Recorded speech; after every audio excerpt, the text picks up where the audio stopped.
कल मैंने आपसे जो बातें कही थी उनमें से बहुत सारी बातें आपको याद होंगी, शायद आपने लिखी भी होंगी।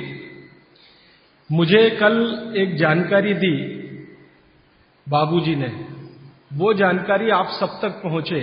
उन्होंने जानकारी दी कि एक बार वो टीवीएस ग्रुप है ना, टीवीएस जो यहां का चेन्नई का सबसे बड़ा ग्रुप है और शायद भारत के सबसे बड़े ग्रुप में उनकी गिनती है, उनके घर वो भोजन करने गए थे। ये बात आपके ध्यान में इसलिए लाने की जरूरत है कि टीवीएस ग्रुप जो हजारों करोड़ के एम्पायर का मालिक है, उनके घर घर मिट्टी के बर्तन इस्तेमाल हो सकते हैं, तो आपके घर में भी हो सकते हैं। माने हमको ये बहाना ना मिले कि मिलते नहीं है जी, समय बहुत लगता है जी, क्या उसको खटराक करने का। ये जो मन के अंदर की हमारी जो रुकावटें हैं, ये कभी नहीं आए, इस दृष्टि से इस उदाहरण का बहुत महत्व है। और ये उदाहरण मैं हिंदुस्तान के ऐसे हजारों लोगों के बारे में बता सकता हूं जिनको आप रोज अखबारों में देखते हैं, न्यूज़पेपर में देखते हैं, टीवी पे देखते हैं। ज्यादातर के घरों में मिट्टी के बर्तन रसोई में इस्तेमाल होते हैं। आपको सुन के हैरानी होगी, धीरू भाई अंबानी के घर में रोटी हमेशा मिट्टी के तवे पे ही बनती है। धीरू भाई अंबानी के घर में रोटी हमेशा तवे पे बनती है। एक बार मुझे भी मौका मिला उनकी धर्मपत्नी श्रीमती कोकिला बहन से बात करने का कि आप ये मिट्टी के तवे पे रोटी क्यों बनाती हैं, ये तो पिछड़ेपन की निशानी है। ये ऐसा मैंने जानबूझ के बोला। हम तो ऐसा मानते हैं कि आप 18वीं शताब्दी में जा रहे हैं, मिट्टी के बर्तन की रोटी माने तवे की। तो कोकिला बहन ने कहा कि जो जो कहे, मुझे उसकी परवाह नहीं, मुझे ये रोटी पसंद है और हमारे घर के सब लोगों को पसंद है, इसलिए हम मिट्टी के बर्तन में ही रोटी बनाते हैं। पूरे गुजरात में आप जाएंगे, राजस्थान में जाएंगे, अभी भी एक दो नहीं, लाखों नहीं, करोड़ों लोग हैं जो मिट्टी के तवे पे रोटी बना रहे हैं और खा रहे हैं। और मैं विनम्र रूप से आपसे कहना चाहता हूं कि वो आपसे ज्यादा स्वस्थ है और आपसे ज्यादा तंदुरुस्त है। अगर हमें अपना स्वास्थ्य और तंदुरुस्ती बना के रखनी है, बचा के रखनी है, तो ये बातें आपको अपने जीवन में, आचरण में उतारने की आवश्यकता है।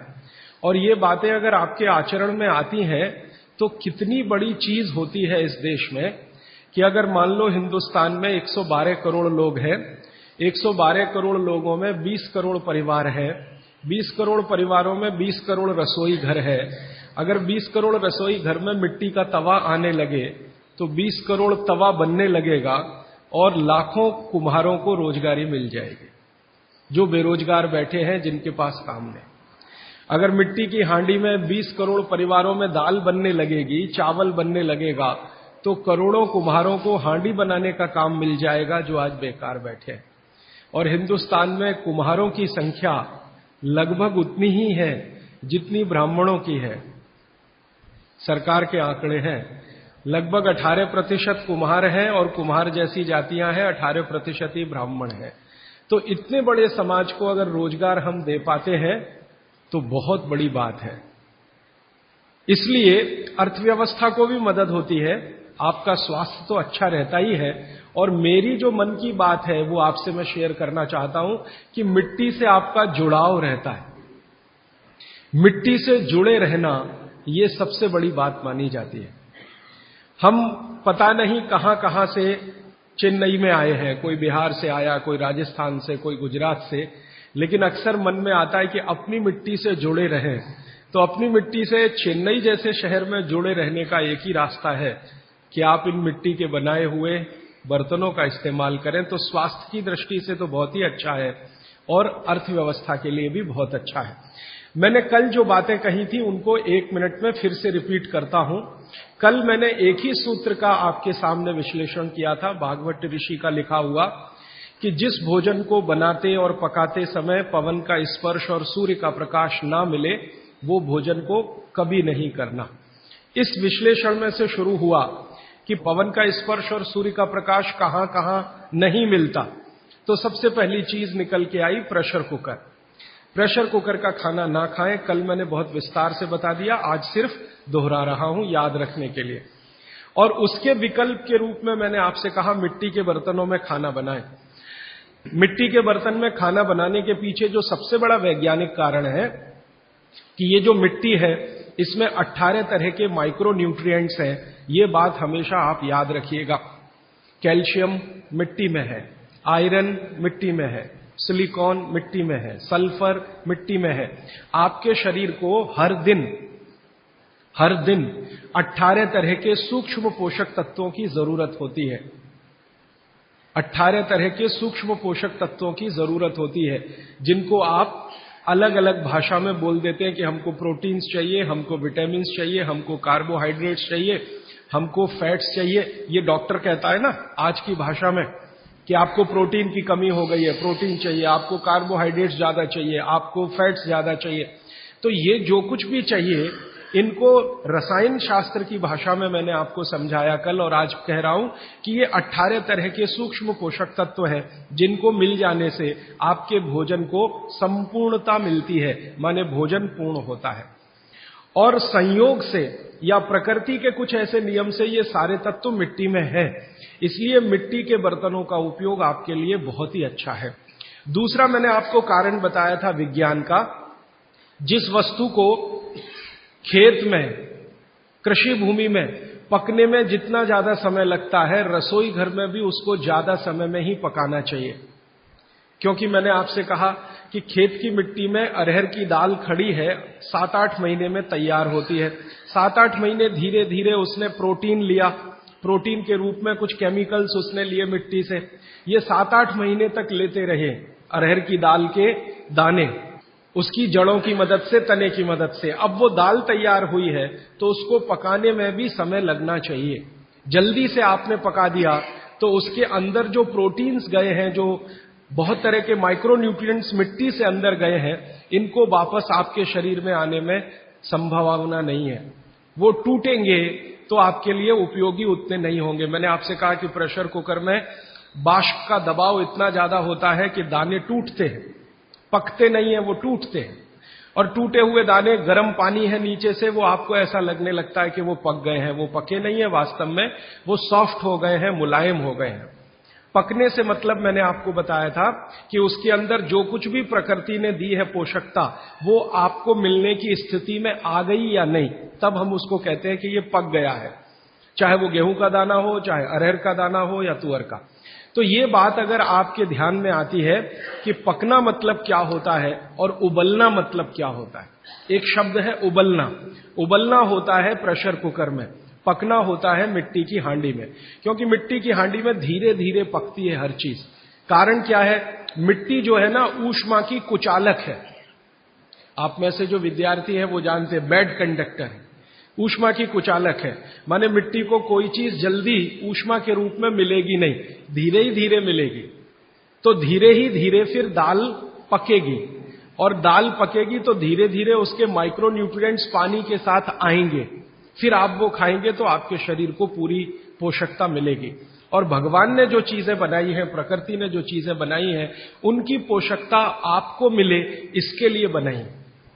ये जो दाल बनी है ना, आप अगर ध्यान से देखें तो दाल का ऊपर का हिस्सा है जो आप खा रहे हैं फल के रूप में, बीच का हिस्सा है वो जानवर खा रहे हैं। तो भगवान ने, प्रकृति ने ऐसी व्यवस्था दी है। गेहूं है, गेहूं का ऊपर का हिस्सा है वो आप खा रहे हैं, बीच का जो बचा हुआ हिस्सा है जिसको तना कहते हैं वो जानवर खा रहे हैं, और अंत का बचा हुआ जो हिस्सा होता है जिसको जड़ कहते हैं वो धरती के लिए होता है, मिट्टी के लिए होता है। प्रकृति ने बहुत सोचकर ये सब बनाया, भगवान ने बहुत सोचकर बनाया। मनुष्य के लिए एक हिस्सा, उसमें से थोड़ा आप चाहें तो पक्षियों को भी खिला सकते हैं। तो मनुष्य और पक्षियों के लिए एक हिस्सा, जानवरों के लिए दूसरा हिस्सा, और प्रकृति की धरती या मिट्टी के लिए तीसरा हिस्सा। हर एक फसल में यही देखेंगे आप। तो जो आपके लिए बनाया है भगवान ने, वो बहुत सोच समझकर बनाया है। जो जानवरों के लिए है वो भी सोच समझकर है, और मिट्टी के लिए। तो उसका अगर जीवन में फायदा उठाएं तो बहुत अच्छा होगा। और भागवत जी इसी के लिए शायद ये सूत्र लिख कर गए। तो कल बहुत ज्यादा बात हुई प्रेशर कुकर के बारे में। आज मैं थोड़ी सी बात करता हूं कल से जुड़ी हुई रेफ्रिजरेटर के बारे में। रेफ्रिजरेटर एक ऐसी वस्तु है जिसमें रखी हुई कोई भी वस्तु को सूर्य का प्रकाश नहीं मिलेगा, पवन का स्पर्श नहीं होगा। आप जानते हैं कि रेफ्रिजरेटर जो काम करता है उसके एक बुनियादी सिद्धांत है। वो क्या सिद्धांत है? आपके रूम का जो टेम्परेचर है, आपके कमरे का जो तापमान है, उससे नीचे का तापमान वो पैदा करेगा। अब ये प्रकृति की मदद से नहीं हो सकता, क्योंकि प्रकृति की मदद से तो आपका रूम टेम्परेचर 30 डिग्री, 35 डिग्री या 22 डिग्री, 25 डिग्री है, तो प्रकृति के विरुद्ध जाकर उसको काम करना पड़ेगा, तो उसके लिए कुछ एक्स्ट्रा एफर्ट्स लगेंगे। तो ऐसी गैस रसायन शास्त्र में जो तापमान को कम करने में काम में आती हैं, उन गैसों का इस्तेमाल रेफ्रिजरेटर करेगा। और एक दो नहीं, ऐसी 12 गैसों का इस्तेमाल रेफ्रिजरेटर करता है, जिनको विज्ञान की भाषा में CFCs कहते हैं, क्लोरोफ्लोरोकार्बन्स, जिसमें क्लोरीन भी है, फ्लोरीन भी है और कार्बन डाइऑक्साइड। अगर आप रसायन शास्त्र की डिक्शनरी निकाल कर देखें, आप में से जिन्होंने पढ़ा है केमिस्ट्री उनके लिए तो आसान है, जिन्होंने नहीं पढ़ा वो डिक्शनरी निकाल कर देखें। क्लोरीन, क्लोरीन के सामने लिखा हुआ है जहर। सीधे डिक्शनरी देखें, टेक्स्ट की बात नहीं कर रहा हूं, एक डिक्शनरी खरीद लें केमिस्ट्री की और क्लोरीन शब्द देखें तो सामने ही लिखा हुआ है जहर। और फिर फ्लोरीन देखें तो अत्यंत जहर, और कार्बन डाइऑक्साइड तो जहर का बाप। आप जानते हैं कि शरीर का ये जो श्वासोश्वास की क्रिया है, प्राणायाम जिसको आप कहते हैं, इसमें आप हमेशा कार्बन डाइऑक्साइड छोड़ते हैं। ये क्यों छोड़ते हैं? रख लीजिए इसको अंदर। अगर इससे इतना ही प्रेम है कि रेफ्रिजरेटर लाके आपने घर के सबसे अच्छे स्थान पर रखा है, जो हर समय कार्बन डाइऑक्साइड से ही खेल रहा है, तो आप अंदर की कार्बन अंदर ही रख लीजिए, बाहर मत छोड़िए। बहुत प्रेम है आपको इससे, तो आप मर जाएंगे। शाम नहीं लगेगी, रात नहीं लगेगी, मिनट में मर जाएंगे। इसलिए प्रकृति ने व्यवस्था ऐसी बनाई है कि कार्बन डाइऑक्साइड जो आपको मार डालेगी, इसको बाहर निकालते रहना है। अब ये बाहर निकले तो आप स्वस्थ रहें। कार्बन डाइऑक्साइड जैसी ही खराब गैसों में क्लोरीन और फ्लोरीन की गिनती होती है। अब ये तीनों, कार्बन से मिला हुआ, क्लोरीन से मिला हुआ, फ्लोरीन से मिला हुआ 12 गैस एक साथ रेफ्रिजरेटर छोड़ता है। CFC1 गैस का नाम है, CFC1, CFC2, CFC3, ऐसी CFC12 तक 12 गैसें एक साथ छोड़ता, 24 घंटे छोड़ता रहता है, क्योंकि वो चालू है आपके घर में। अब इसमें आपने जो कुछ भी रखा है वो सब इन गैसों के प्रभाव में आता है। आप बोलेंगे जी हमने तो भोजन को ढककर रखा है। कितना भी ढक के रखिए, क्योंकि गैसों का असर इतना तीव्र है कि स्टील को तोड़ के निकल जाने वाली गैसें हैं। स्टील के मोटे पट्टे को रख दीजिए, उससे निकल जाने वाली गैस है, हाई प्रेशर। तो अगर आप इतने सारे जहरीली गैसों से युक्त भोजन को 2 घंटे, 3 घंटे, 5 घंटे उसमें रख के फिर खा रहे हैं, तो माफ कीजिए, आप भोजन नहीं जहर ही खा रहे हैं। बस जहर में अंतर इतना है कि एक जहर है तात्कालिक और दूसरा है दीर्घकालिक। दीर्घकालिक जहर थोड़ा थोड़ा खाएं तो 5-7 साल में पता चला देगा, तात्कालिक खाएं तो 1 मिनट में आपको पता चल जाए। तो इसलिए मेरी आपको विनती है कि आपके घर में रेफ्रिजरेटर अगर ले लिया है तो इसका इस्तेमाल कम करिए, सबसे अच्छा है बंद करिए, और मेरी बात माने तो बेच दीजिए। कोई भी सेकंड हैंड खरीद लेगा, और नहीं बिकता तो लोहे के भाव में बेच दीजिए, तो भी आप फायदे के सौदे में रहेंगे।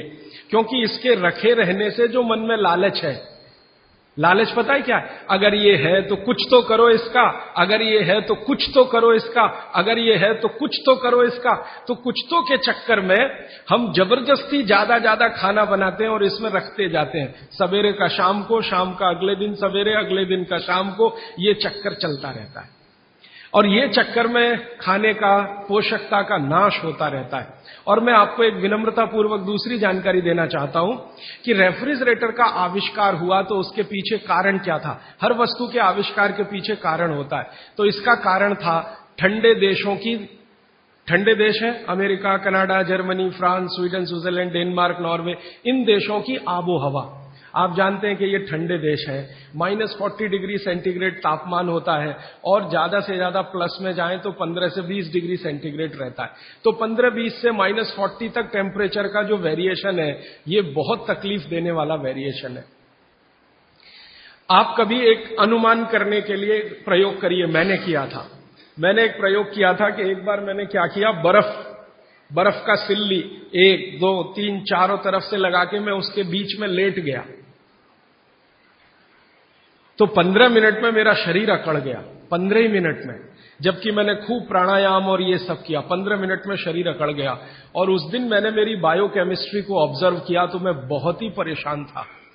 फिर मैंने सोचना शुरू किया कि उन लोगों का क्या होता होगा जो इसी बर्फ के तापमान में 6-6 महीने सोते हैं, रहते हैं, लेटते, उनका क्या होता होगा। 8-8 महीने धूप नहीं निकलती कनाडा में, अमेरिका में, यूरोप के देशों, धूप नहीं निकलती, टेम्परेचर नहीं होता, और यही परिस्थिति में उनको सोना पड़ता है। तो कितनी तकलीफें उनके शरीर को होती होंगी, और शरीर के साथ उनके भोजन को होती होंगी, क्योंकि शरीर भोजन से ही है। तो भोजन को ये सारी तकलीफें थोड़ी कम हो, उसके लिए वहां के वैज्ञानिकों ने रात दिन मेहनत करके ये मशीन बनाई, और उन्होंने कहा कि जो टेम्परेचर को हम प्रकृति के रेगुलेशन में है, हम उसे कंट्रोल नहीं कर सकते, कुछ एरिया हम ऐसा बनाएं जिसको हम कंट्रोल कर सकें, हम जब चाहें टेम्परेचर को बढ़ा सकें, घटा सकें। इसके लिए रेफ्रिजरेटर बना। तो ये उनकी मजबूरी में से निकली हुई मशीन है, कोई उन्होंने बहुत आगे प्रोग्रेस करके ये बनाया ऐसा नहीं है, उनकी मजबूरी है, उस मजबूरी में से ये निकला। और उनकी सबसे बड़ी मजबूरी ये है कि एलोपैथी में कई दवाएं ऐसी हैं जो ज्यादा तापमान पे खत्म हो जाती हैं और कम तापमान पे भी खत्म हो जाती है। बहुत सारी दवाएं एलोपैथी में ऐसी हैं जो हाई टेम्परेचर पे भी खत्म हो जाती हैं, माने उन दवाओं का असर नहीं रहता, लो टेम्परेचर पे भी खत्म हो जाती हैं। तो उन दवाओं को रखने के लिए एक टेम्परेचर हमारे कंट्रोल में रहे, इसके लिए फ्रिज बना। वो पानी रखने के लिए नहीं बना है, दाल रखने के लिए नहीं बना, सब्जी रखने के लिए, दवाएं रखने के लिए बना। और आपको एक और जानकारी दूं कि यूरोप में ये जब आविष्कार किया सबसे पहले, तो मिलिट्री के लिए इसका उपयोग हुआ था, और मिलिट्री के लिए ही ये बना था, क्योंकि आर्मी के जो सैनिक हैं वो चुस्त दुरुस्त और तंदुरुस्त रहने चाहिए, जब जरूरत हो दवाएं उनको समय पर उसी टेम्परेचर की मिलनी चाहिए, इसके लिए ये फ्रिज आया। ये हमारे लिए नहीं बना, हिंदुस्तान के लिए तो इसकी कोई आवश्यकता नहीं। और यूरोप में एक दूसरी समस्या है, आप जानते हैं कि जहां 6 से 8 महीने बर्फ पड़ेगी, वहां हर चीज जरूरत की समय पर नहीं मिलेगी। मान लीजिए ये जो समय है ना, दिसंबर, जनवरी, फरवरी, मार्च, ये सब वहां बर्फ का समय है। अब इस बर्फ के समय में वो चाहे कि आलू चाहिए, नहीं मिलेगा, टमाटर चाहिए, नहीं मिलेगा, भिंडी चाहिए, नहीं मिलेगी, गाजर चाहिए, कुछ नहीं मिलेगा उनको। बर्फ मिलेगी, खा लो तो खा लो, नहीं तो उसको गर्म करके पानी बना लो, और कुछ नहीं मिलेगा। तो जो कुछ नहीं मिलेगा, उस समय कुछ चीजों को स्टोर करके रखने के लिए रेफ्रिजरेटर है। जब मिल रहा है तो इकट्ठा खरीदो और स्टोर करके इसको रखना शुरू कर दो। अब गलती तो ये हो गई हम लोगों से कि हमने बिना सोचे समझे विचार किए उनकी नकल के साथ ये ले आया अपने घर में, और ऐसे लोगों के घर में भी ले आया जो केमिस्ट्री बहुत अच्छे से जानते, जो क्लोरोफ्लोरोकार्बन्स को रोज पढ़ते हैं और पढ़ाते हैं, उनके ही घर में फ्रिज। मैं कहता हूं प्रोफेसर साहब, आप ये क्या गजब कर रहे हैं, आप तो जानते हैं, क्या करें, पत्नी नहीं मानती, बच्चे नहीं मानते, तो आपकी केमिस्ट्री पत्नी को क्यों नहीं समझाई अभी तक? तो कहते समझती नहीं। तो मैंने कहा फिर आप प्रोफेसर क्यों हो गए? जो आप अपनी पत्नी को केमिस्ट्री नहीं समझा सके तो बच्चों को कैसे समझाएंगे? आप अपने बच्चों को नहीं समझा सके, दूसरों को कैसे समझाएंगे? तो मुश्किल यह है कि हम विज्ञान पढ़ रहे हैं लेकिन वैज्ञानिक नहीं हो रहे, अपने जीवन में नितांत विज्ञान के विरुद्ध काम कर रहे हैं। प्रकृति और विज्ञान के विरुद्ध अगर कोई चीज सबसे खराब हमारे घर में है तो प्रेशर कुकर के बाद यही है, रेफ्रिजरेटर। तो मेरी विनती है कि आप इसका रखा हुआ खाना मत खाइए, क्योंकि वो जहर हो जाता है। तो आप बोलेंगे फिर क्या करें? एक नियम बना लीजिए अपने जीवन में, जो हमारे दादा दादी, नाना नानी के समय का बनाया हुआ है, और शायद बाघभट्ट ने भी ये नियम लिखा है बहुत रेखांकित करके। वो ये कहते हैं, अब मैं दूसरे नियम पर आ रहा हूं, पहले नियम खत्म हो रहे हैं, अब दूसरे पर मैं जा रहा हूं। बाघभट्ट जी कहते हैं कि कोई भी खाना जो बना, कोई भी खाना, दाल बनी, चावल बना, रोटी बनी, बनने के 48 मिनट के अंतर इसका उपभोग हो जाना चाहिए। यह दूसरा नियम, दूसरा सूत्र है। कोई भी खाना बना, बनने के 48 मिनट के अंदर उसका उपभोग माने कंजम्पशन हो जाना चाहिए। रोटी बन गई, अब 48 मिनट के अंदर खा लीजिए। चावल बन गया, 48 मिनट में खा लीजिए। दाल बन गई, 48 मिनट में खा लीजिए। खीर बन गई, 48 मिनट में खा लीजिए। सिवई बन गई 48। ये 48 मिनट का चक्कर क्या है? 48 मिनट, 40 मिनट भी नहीं, 50 मिनट भी नहीं, 48 मिनट। तो भागवत जी का जीवनी जब पढ़ा तो मुझे पता चला कि वो बहुत बड़े मैथमेटिशियन भी थे।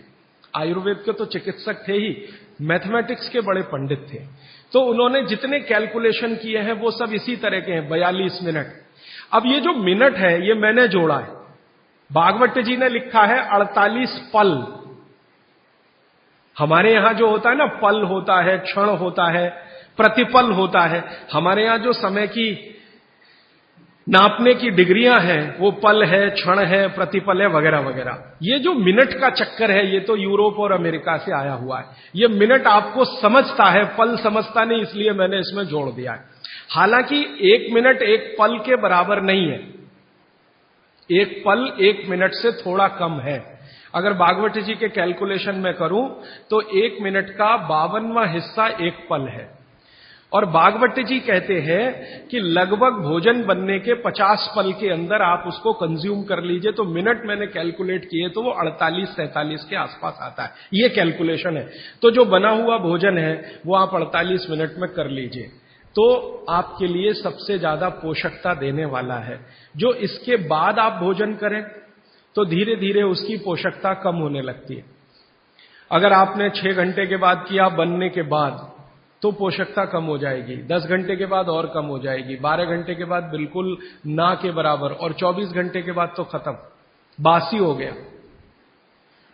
बासी शब्द है ना, ये भागवत जी का है।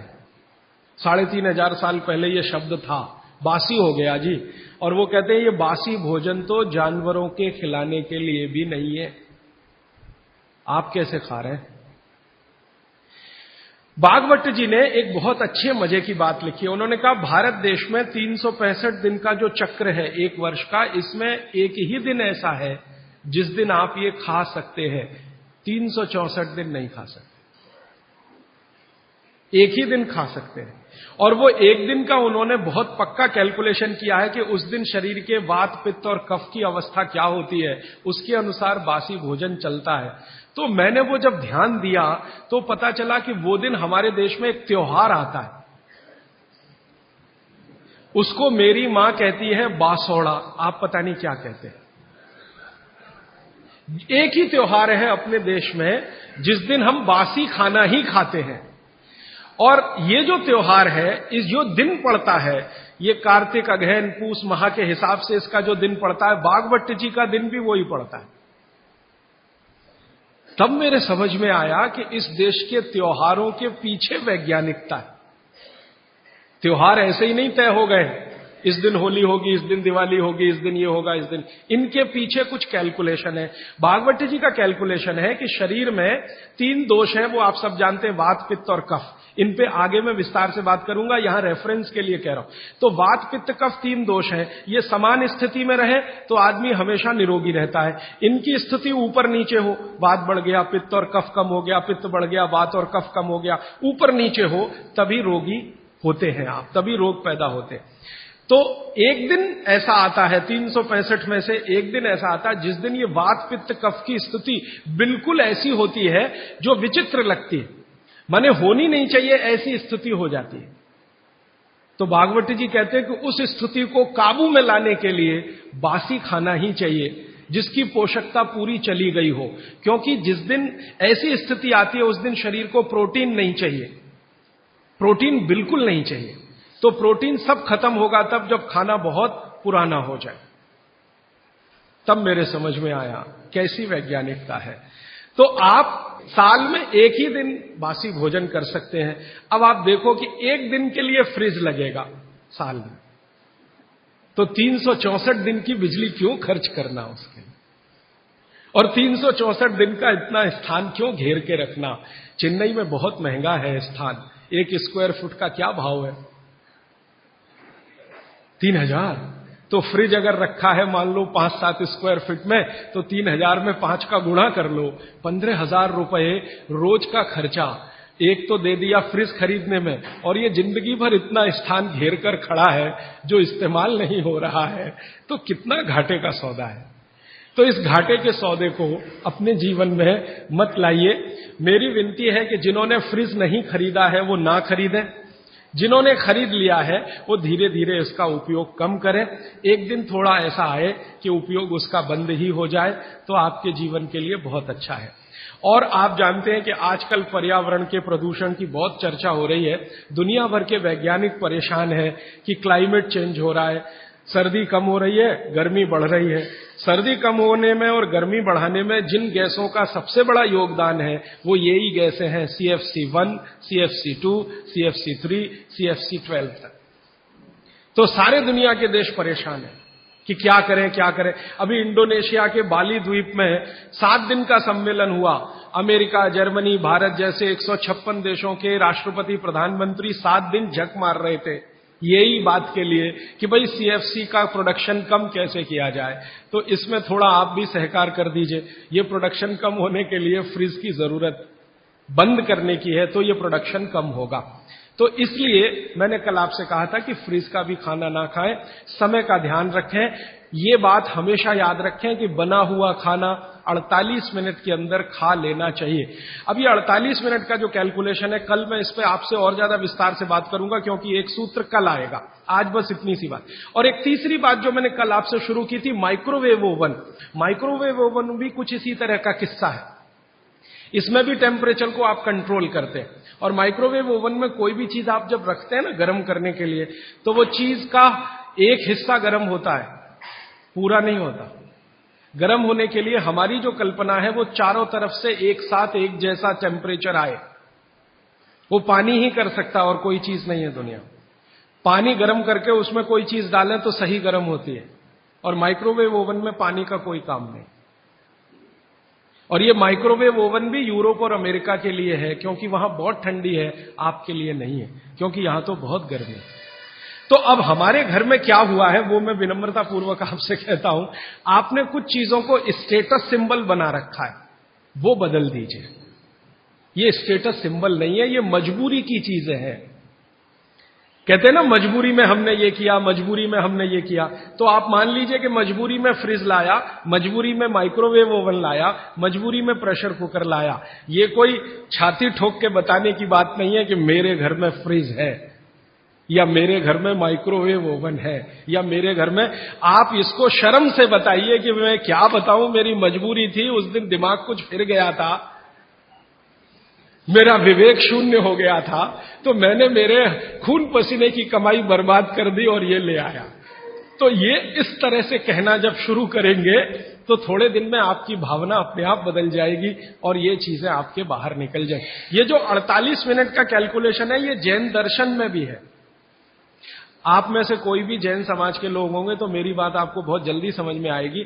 जितने भी जैन साधु संत हैं उनके मुंह से आप यही सुनेंगे, पानी में 48 मिनट के बाद जीव राशि पैदा हो जाती है और वो जीव राशि फिर बढ़ती ही चली जाती है, करोड़ों से अरबों, अरबों से खरबों में चली जाती है। तो ऐसा पानी नहीं पीना चाहिए क्योंकि जीव हत्या होती है और उसका पाप लगता है। तो जैन दर्शन ने इसको अहिंसा के साथ जोड़ा है और भागवत जी ने इसको स्वास्थ्य के साथ जोड़ा है। मूल बात एक ही है। शायद जैन दर्शन में अहिंसा से इसको इसलिए जोड़ा होगा कि धर्म से जाएगा जुड़कर तो जल्दी समझ में आएगा। भागवत जी ने इसको शरीर स्वास्थ्य से जोड़ा है तो थोड़ा देर में समझ में आता है, क्योंकि हमारा चित्त और मन धर्म के प्रति थोड़ा आकर्षित है, क्योंकि हमारे डीएनए में ऐसा है। भारत का जो डीएनए है वो ऐसा ही है, जिसमें धर्म की बात करो तो तुरंत समझ में आए। विज्ञान थोड़ा पीछे से आता है, इसलिए इस देश में धार्मिक लोगों की पूजा होती है, वैज्ञानिकों को कोई पूछता नहीं है, वो ऐसे ही बेचारे घूमते रहते हैं। कभी आप जैसे लोग उनको माला वाला डाल दे तो ठीक हो गया, वरना इस देश के वैज्ञानिक कहां मरते हैं, कहां खपते हैं, कौन जानता है, कौन पूछता है। लेकिन साधु, सन्यासी, महात्मा इतने पूजे जाते हैं इस देश में, जिनके पीछे आप कुछ नहीं जानते, उनका इतिहास, उनका भूगोल, तो भी आप उनके चरणों में लौटते रहते हैं। वो आपके डीएनए का दुष्ट है। मेरे डीएनए का दोष है, आपके डीएनए का दोष है, क्योंकि डीएनए ऐसा है इस देश में। कभी मौका मिला तो इस पे बात करूंगा कि गर्म देशों का डीएनए और ठंडे देशों का डीएनए बिल्कुल अलग होता है। ये जो यूरोप और अमेरिका में रहने वाले लोग हैं ना, इनका जो डीएनए है और हमारा जो हम भारत, पाकिस्तान, बांग्लादेश में रहने, इनका बिल्कुल डिफरेंट है। जो दुनिया के गर्म देश हैं, सारे धर्म यहीं से निकले। आपको मालूम है ईसाइयत यहीं से निकली, पूर्व से ही निकली। इस्लाम भी पूर्व से निकला। हमारा हिंदू धर्म जिसको सनातन मानते हैं, ये भी पूर्व से निकला। पश्चिम से कोई धर्म आज तक निकला ही नहीं। ईसाइयत निकलने का स्थान बेथलम है ना, बेथलम इजराइल, वो पूर्व में है। ईसाइयत के बाद इस्लाम के निकलने का स्थान वो भी वही है, बेथलम में। वो एक ही स्थान के लिए मर रहे हैं कि ये मेरा कि ये तेरा, और लड़ाई 60 साल से चल रही है। और वो 10 स्क्वायर फीट की जगह है बस। हाँ, 10 स्क्वायर फीट की जगह में 33 करोड़ मर गए, और छोड़ना नहीं चाहते। ये मैं ले लूं कि ये तू ले ले, ये फिलिस्तीन का कि ये इजराइल का। तो ये फिलिस्तीन और इजराइल यूरोप में नहीं है, एशिया में है, और एशिया दुनिया के पूर्व में है। तो सारे धर्म पूर्व से ही निकले हैं, क्योंकि पूर्व का डीएनए कुछ इस तरह का है। पश्चिम से धर्म निकला नहीं कोई, क्योंकि डीएनए दूसरे तरह का है। तो ये डीएनए का दोष है, हम धर्म को मानते हैं। इसलिए शायद जैन शास्त्रों में, जैन आचार्यों ने, जैन संतों ने इसको धर्म से जोड़ दिया। तो ये धर्म से जुड़ा हुआ विज्ञान की बात है। इसको विज्ञान से पहले समझकर धर्म में आप पालन करेंगे तो आपका विश्वास इस पर पक्का होगा। इसलिए ये 48 मिनट याद रखिए। सब माताएं, बहनें और भाई याद रखें, भोजन पका तो 48 मिनट में हो ही जाना, खा ही लेना। इसलिए शायद पुरानी परंपरा हमारे देश में है, गरम खाना खाओ, माने वो 48 मिनट के पहले हो जाए। गरम गरम रोटी बना के खिलाओ या गरम गरम रोटी खाओ। आपको शायद मालूम नहीं है, आप में से जो यूरोप और अमेरिका ज्यादा घूमते हैं वो इसका अंदाजा लगाएंगे कि गरम रोटी का महत्व क्या है। क्योंकि यूरोप में नहीं मिलती, अमेरिका में नहीं मिलती, दुनिया के 56 देशों में गरम रोटी नहीं मिलती, क्योंकि उसको बनाना नहीं जानता कोई। दुनिया की आबादी 600 करोड़ है। 600 करोड़ आबादी में 300 करोड़ महिलाएं, 300 करोड़ पुरुष अगर मान लें तो 300 करोड़ महिलाओं में लगभग 250 करोड़ महिलाएं नहीं जानती कि गरम रोटी कैसे बनती है। उनके पास गेहूं का आटा है, गेहूं का आटा भी है, क्योंकि यूरोप के कई देशों में गेहूं है। अमेरिका में गेहूं पैदा होता है, कनाडा में भी गेहूं पैदा होता है। गेहूं ठंडी की फसल है, तो ठंडे देशों में होता। तो गेहूं है, गेहूं का आटा भी है, रोटी बनाना नहीं आता। क्यों? कोई यूनिवर्सिटी नहीं है वहां जो सिखाए इसको,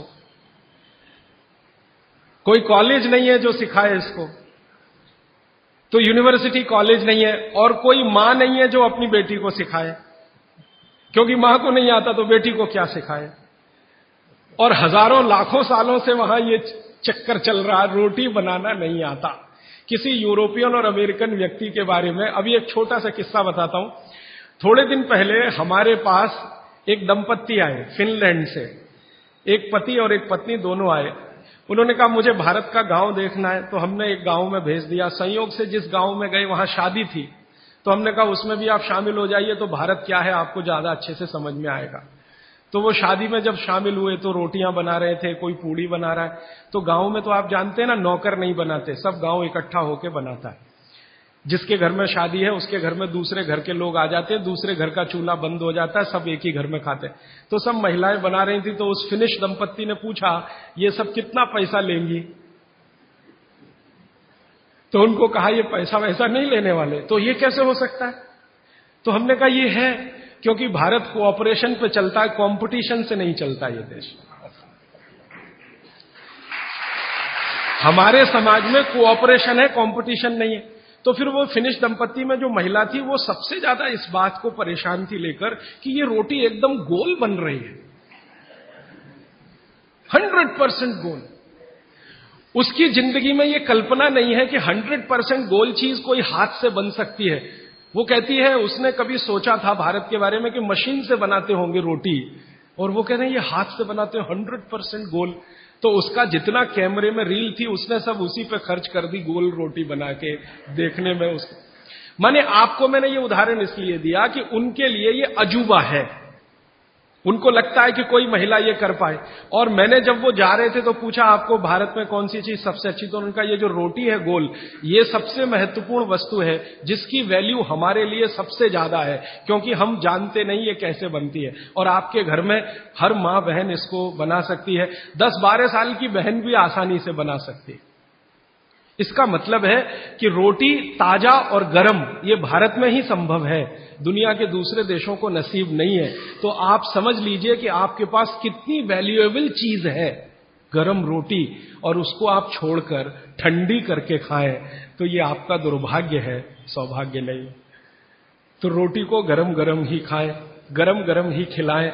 यूरोप में कोई किसी को खिलाता नहीं, क्योंकि कोई बनाता नहीं और जानते भी नहीं। वहां तो बेचारे 3-3 महीने पुरानी रोटी खाते हैं, जिसको डबल रोटी कहते हैं, पाव रोटी कहते हैं।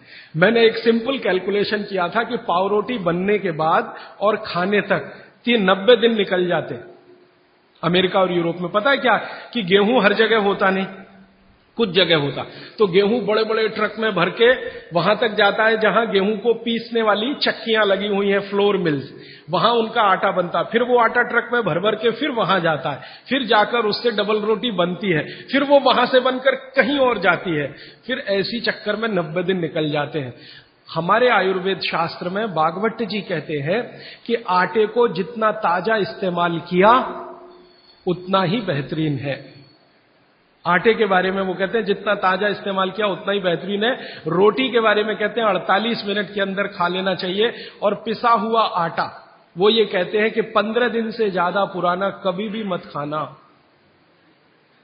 15 दिन मैक्सिमम, वो भी गेहूं के लिए। ये चना और मक्की और ज्वारी, इसके लिए तो 7 ही दिन कहा हुआ, 7 दिन से ज्यादा पुराना नहीं खा सकते, क्योंकि वही किस्सा है, उसकी माइक्रो न्यूट्रिएंट कैपेसिटी लगातार कम होती चली जाती है।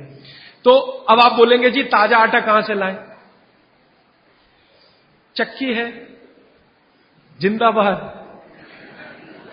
हिंदुस्तान में हजारों लाखों वर्षों से आटा ताजा बनाकर रोटी बनाने की परंपरा है कि नहीं? जो माताएं यहां बुजुर्ग हैं, इन्होंने अपना गांव देखा होगा, अपने गांव के घर की चक्की देखी होगी। ये चक्की पे मैंने थोड़ा रिसर्च किया कि ये क्या अद्भुत चीज बनाई है हमारे ऋषि मुनियों ने। ये दुनिया की ऐसी अद्भुत मशीन है जो आपको ताजा आटा तो देती ही है आपके शरीर की स्वास्थ्य के लिए, और आपके अंदर की मांसपेशियों को हमेशा फ्लेक्सिबल रखती है। और हमारे घरों में ये जो चक्की चलाने का काम माताएं करती रही हैं, मैंने इन माताओं पर एक छोटा सा रिसर्च अभी पिछले साल पूरा किया।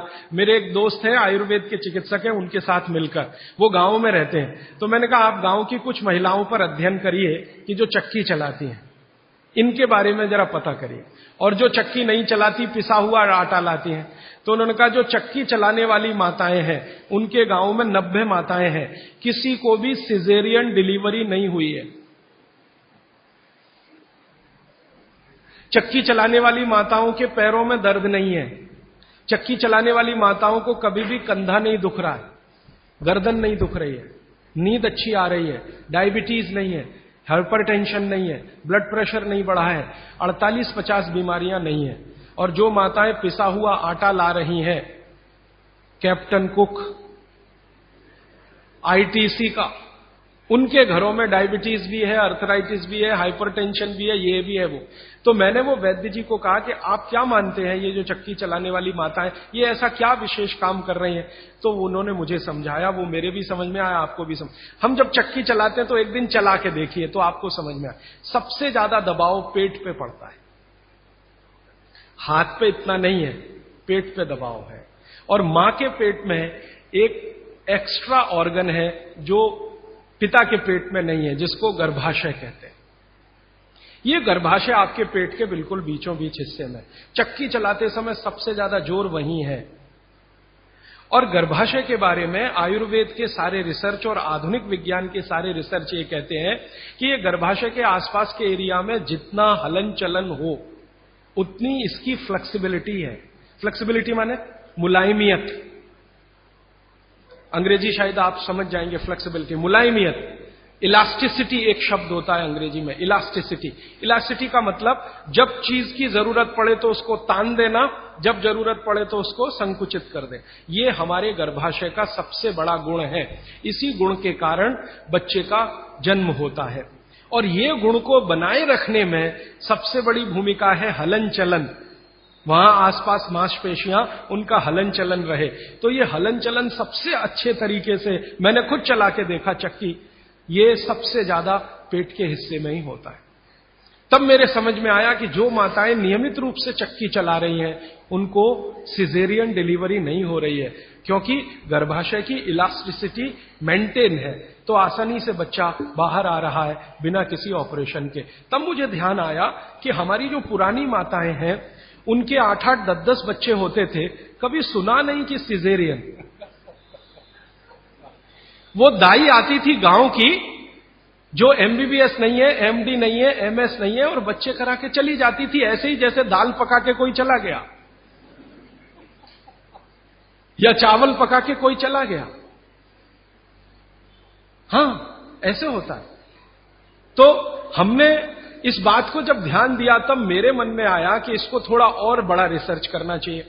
तो इसी चेन्नई में मेरे एक मित्र हैं, उनकी पत्नी और वो मिलके 15-16 साल से इसी विषय पे काम कर रहे हैं कि बच्चे को बिना किसी डॉक्टर की मदद के या सीजर ऑपरेशन के बाहर कैसे लाया जाए। तो उनका 15-16 साल का रिसर्च ये कहता है कि ये सिर्फ चक्की की मदद से ही हो सकता है।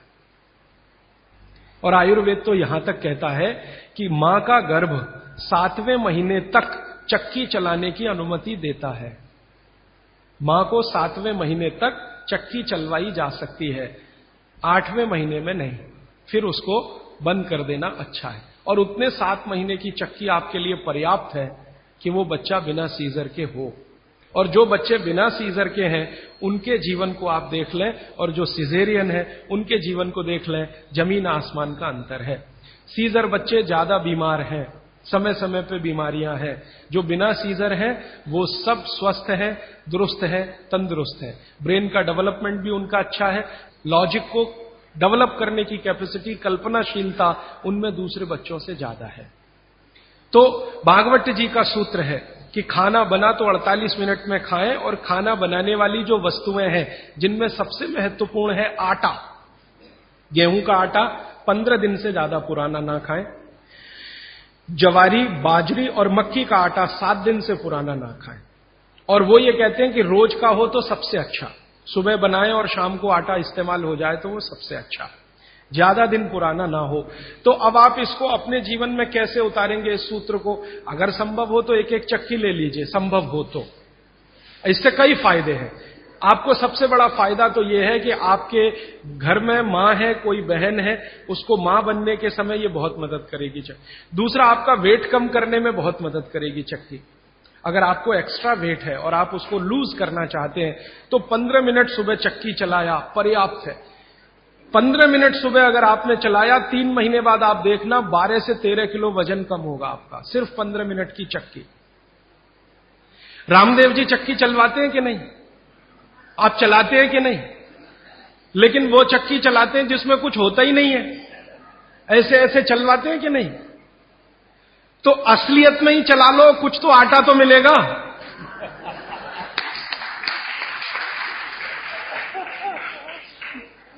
कम से कम आटा तो निकलेगा, बाई प्रोडक्ट। यहां तो कुछ निकल ही नहीं रहा है, बस ऐसे ऐसे चला। अब आप बोलेंगे जी चक्की कहां मिलेगी? चक्की अभी भी मिल रही है, यहीं चेन्नई में मिलेगी। पत्थर बनाने वाले बहुत लोग इस देश में हैं जो अभी भी ये काम कर रहे हैं, लेकिन वो रो रहे हैं कि राजू भाई ये कोई खरीदता नहीं, हम क्या करें, हमारा सिलबट्टा भी कोई खरीदता नहीं, चक्की भी कोई। तो मैंने संकल्प लिया है कि मैं बिकवाऊंगा आपकी चक्की। हाँ, और मैं उनका फोकट का मार्केटिंग मैनेजर हूं। वो मुझे कुछ एक पैसा नहीं देते, लेकिन मैं उनके लिए मार्केट बनाने के काम में लगा हुआ हूं। ये मार्केट बनाने में भागवत जी की बड़ी मदद मिल रही है। तो आप चाहें तो एक चक्की ले लीजिए, बहुत महंगी नहीं आती, सस्ती है। 15 मिनट आप भी चलाइए। महिलाएं भी चला सकती हैं, पुरुष भी चला सकते हैं। इसमें ऐसा कुछ भेदभाव नहीं है कि पुरुष ना चलाएं महिला ही चलाएं।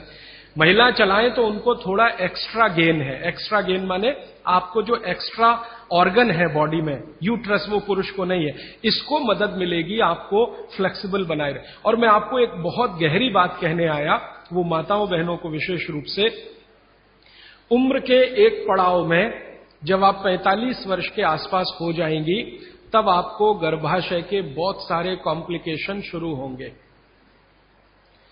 सबसे बड़ा कॉम्प्लिकेशन तो यहीं से शुरू होगा कि आपको मेनोपॉज पीरियड शुरू होगा, मेंसेस साइकिल आपकी बंद होगी, मेनोपॉज पीरियड शुरू होगा।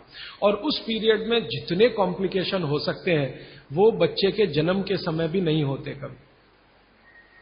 और कई कॉम्प्लिकेशन तो ऐसे जिनको कोई मां समझ भी नहीं पाती कि ये क्या हो रहा है मेरे साथ। अचानक से पसीना आएगा, पूरा शरीर पसीने से भर जाएगा, फिर थोड़ी देर में ठंड लगना शुरू हो जाएगी, फिर थोड़ी देर में तमतमा जाएगा चेहरा, एकदम गर्मी, फ्लैशेस।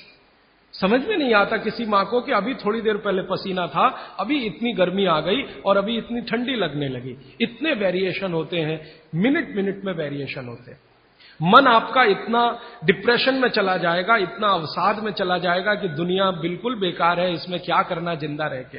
ये डिप्रेशन, तनाव मन में होगा, अवसाद मन में होगा, और ऐसे ऐसे कॉम्प्लिकेशंस बनते जाएंगे। कारण उसका एक ही है कि कुछ हार्मोन्स आपके शरीर में बनना बंद हो जाएंगे, वो आपके लिए बहुत जरूरी है। अब हार्मोन्स बनेंगे ही नहीं तो फिर मुश्किलें ये सब आती हैं। तो भगवान की व्यवस्था ऐसी है, 45-50 साल की उम्र में हर मां को दूसरा जन्म लेना पड़ता है, ऐसा कहा जाता है। तो ये जो दूसरे जन्म की समस्याएं हैं, इनको जिंदगी में खत्म तो नहीं किया जा सकता, लेकिन भागवत जी कहते हैं कि इनको कंट्रोल करके रखा जा सकता है। अब मैं तीसरे सूत्र पे आ रहा हूं। तीसरा सूत्र विशेष रूप से माताओं बहनों के लिए वो कह रहे हैं कि माताओं और बहनों की मासिक धर्म बंद होने के बाद की जो अवस्था है, इसमें परमानेंट कोई क्योर नहीं है, क्योंकि जो हार्मोन बनना बंद हो गए वो तो हो ही गए, उनको बाहर से भी नहीं डाला जा सकता। लेकिन भागवत जी ये कहते हैं कि उसको कंट्रोल करके रखा जा सकता है। तो वो कहते हैं कि कंट्रोल करके रखने में मां के रसोई घर के जो उपकरण हैं, उपकरण, इंस्ट्रूमेंट्स, इनकी मदद आप ले सकते हैं। तो रसोई घर का उपकरण सबसे अच्छा मैंने कहा चक्की, इसकी मदद ले सकते हैं। और दूसरा एक उपकरण और है रसोई घर में, सिलबट्टा, मसाला पीसने वाला जो सिलबट्टा है ना, ये दूसरा बड़ा उपकरण। अगर मैंने सिलबट्टा चला के देखा तो इस सिलबट्टे को चलाने में भी सबसे ज्यादा जोर पेट पे ही आता है, चक्की चलाने में भी सबसे ज्यादा जोर पेट पे आ रहा है। तो ऋषि मुनियों ने ये चक्की का आविष्कार जब किया होगा और सिलबट्टे का आविष्कार किया होगा तो किसी मां को ध्यान में रखकर ही किया होगा, ये पक्का है। अब नियमित रूप से आप सिलबट्टा चला रहे हैं और चक्की चला रहे हैं तो यूट्रस के आसपास की जो मांसपेशियां हैं वो हमेशा नरम और मुलायम रहने ही वाली है। तो आपकी जिंदगी के कॉम्प्लिकेशन 45 साल के बाद कम रहने ही वाले हैं। आप उनको दवा खा खा के कम करें तो दवाओं के साइड इफेक्ट्स हैं, ज्यादा दवाओं के साइड इफेक्ट है कि मोटापा बढ़ेगा।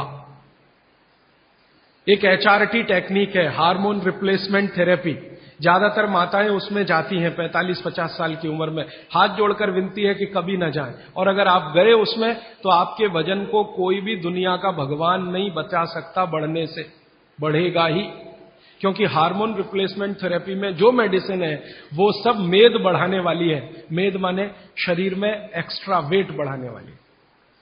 तो आप अगर HRT से बचना चाहते हैं और दवा नहीं खाना चाहते हैं तो 15 मिनट की चलाइए ना सवेरे सवेरे चक्की। 15 मिनट से ज्यादा जरूरत नहीं है। 15 मिनट में जितना गेहूं पिस गया, जितना चना दाल पिस गया, अच्छा है। फिर आप बोलेंगे हमारे यहां तो 1-1 घंटे चलाते थे। वहां उस समय शायद लोगों का शरीर भी इतना मजबूत था, तंदुरुस्ती भी इतनी अच्छी थी, घी दूध भी अच्छा खाने को मिलता था, तो वो 1-1, 2-2 घंटे चला सकते थे। आज के समय को ध्यान में रखते हुए 15 से 20 मिनट भी आपने चलाया, या तो सिलबट्टा या तो चक्की, तो जिंदगी आपकी एकदम सुरक्षित और निरोगी रहने वाली है। तो विज्ञान के साथ रसोई सबसे ज्यादा इस देश में जुड़ा हुआ है। तो 3 सूत्र अभी तक मैंने आपको भागवत जी के बता दिए। और इन 3 सूत्रों में एक छोटी सी जानकारी और, कि आप पुरुष भी चाहें तो जिनको पेट अगर बढ़ा हुआ है और आप चाहते हैं कि ये कम हो, तो आप भी 15 मिनट चक्की चला सकते हैं सुबह सुबह। आप भी चाहें तो सिलबट्टे पे चटनी बना सकते हैं। अगर आपने भी चक्की चलाई और सिलबट्टे पे चटनी बनाई तो आपकी चटनी तो बनेगी ही और आटा तो पिसेगा ही, आपका जो पेट है ये अंदर चला जाएगा, जो आपको किसी भी जिम्नेजियम की मदद से नहीं जाएगा। मैं आपको इस बात की गारंटी देता हूं, स्टाम्प पेपर पर आप लिखवा लीजिए मुझसे, 1000 रुपए का हो या लाख रुपए का स्टाम्प पेपर, दुनिया का हर एक डॉक्टर इस बात से सहमत है, वो बोलता नहीं, बात अलग है, कि जिम्नेजियम में जाकर कभी भी किसी का पेट अंदर जाता नहीं, और थोड़े दिन के लिए गया और आपने जाना बंद किया तो ज्यादा बाहर आता है। क्योंकि जिम्नेजियम की जो एक्सरसाइजेज है और वहां जो एक्सरसाइजर रखा है मशीन, वो आपसे मेल नहीं खाती। आप पता है क्या मेल नहीं खाती? जिम्नेजियम की सभी मशीनें ज्यादा स्पीड वाली हैं और चक्की और सिलबट्टा ये स्पीड कम है, धीरे धीरे धीरे धीरे। हमारी जो तासीर है वो कम स्पीड वाले उपकरणों के साथ ज्यादा है, क्योंकि हम गर्म देश में रहते हैं। गर्म देश के लोगों में आप जानते हैं स्वाभाविक रूप से वायु का प्रकोप ज्यादा होता है शरीर में। ये कल मैं और इस विस्तार से बात करूंगा। वायु माने वात, पित्त और कफ, शरीर में तीनों है। गर्म देश के लोगों में वायु का प्रकोप स्वाभाविक रूप से ज्यादा होता है। अब वायु का प्रकोप ज्यादा है तो हर चीज ऐसी करनी चाहिए जो धीमे हो। ज्यादा तेज करेंगे तो वायु और बढ़ेगी। इसलिए भारत में यह कहा गया है कि डांस करना है तो धीमे धीमे करो। इसलिए यहां के जो डांस है ना, उनके स्टेप्स, जैसे भरतनाट्यम, जैसे कथक, कथकली, ओडिसी, कुचिपुड़ी, ये सब डांस के स्टेप आप देखो स्लो है, स्लो। और यूरोप में बिल्कुल उल्टा है, ठंड बहुत है। ज्यादा ठंड के देशों में क्या होगा कि वायु बिल्कुल उल्टी स्थिति में होती है, बहुत ही कम होती है शरीर, और पित्त और कफ बहुत बढ़े हुए होते हैं। तो वायु बढ़ानी है उनको पित्त और कफ को समान रखने के लिए, तो हर चीज वो फास्ट करेंगे। उनके डांसेस बहुत फास्ट होंगे। आप देखो रशियन बैले होता है ना, क्या फास्ट स्टेप्स वो करते हैं, क्योंकि वो उनके लिए आवश्यक है, नहीं करेंगे तो मर जाएंगे। तो उनका डांस फास्ट होगा, हमारा स्लो होगा। उनकी हर चीज की स्पीड फास्ट होगी, हमारी स्लो होगी।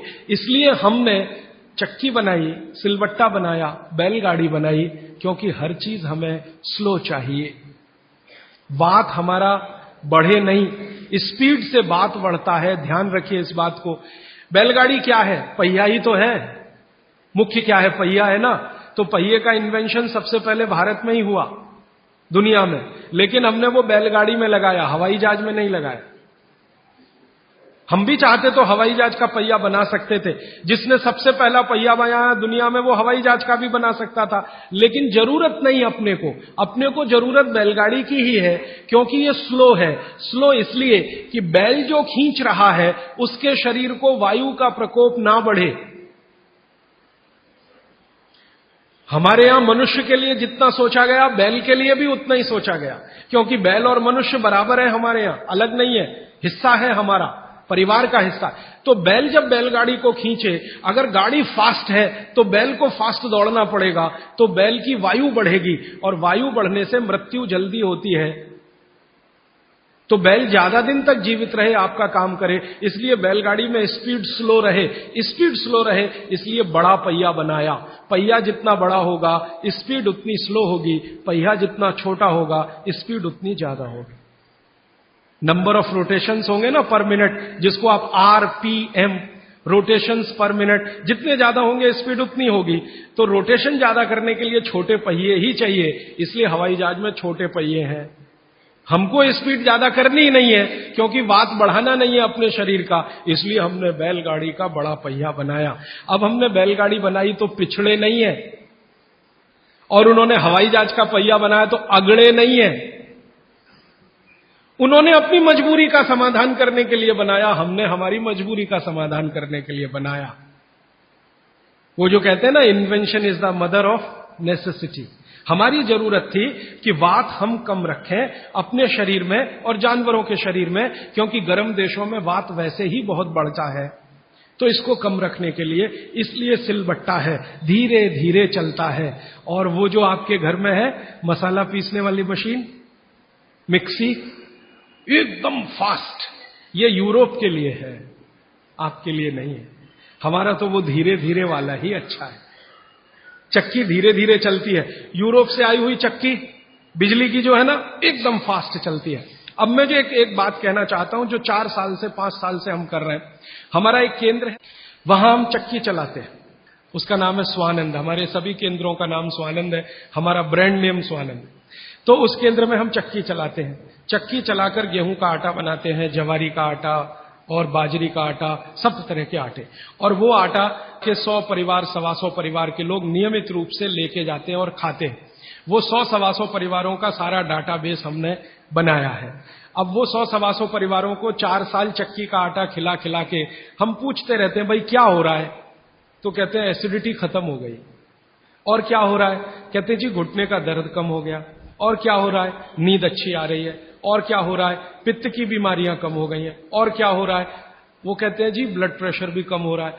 तो ऐसी 28-30 बीमारियों पर हमारी नजर है, और 4 साल में हर बीमारी के बारे में वो कह रहे हैं कम हो रही है, कम हो रही है, कम। मैंने कहा कुछ बढ़ रहा है? तो उन्होंने कहा आनंद बढ़ रहा है, सुख बढ़ रहा है, खुशी बढ़ रही है। क्या? बस वो चक्की का आटा खा रहे हैं और कुछ नहीं। फिर मैंने कहा कि आप माताएं जो लेके जाती हैं आटा, मैं पूछा आप बताओ जी आपका ऑब्जर्वेशन क्या है?